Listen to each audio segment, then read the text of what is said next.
In today's video, I'm going to teach you how to receive customer checks in QuickBooks Online. By the end, you'll know exactly how to record a check from a customer so your books stay accurate and your bank balance matches what you see in QuickBooks. Let's start inside your QuickBooks Online dashboard.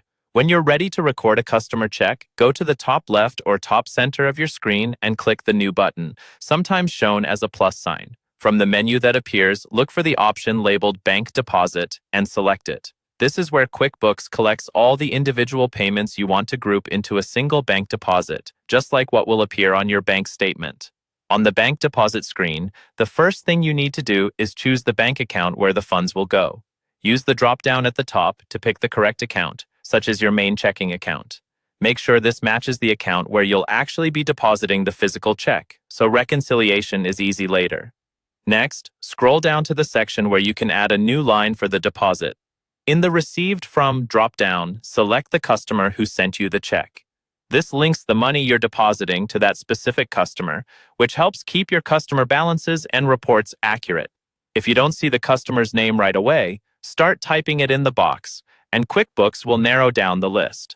After choosing the customer, move to the payment details on that same line. In the field for the payment method, select Check. This tells QuickBooks what kind of payment you received, which can be helpful for reporting and for your own records. Right next to that, you'll see a place to enter the check number. Type in the number printed on the customer's check.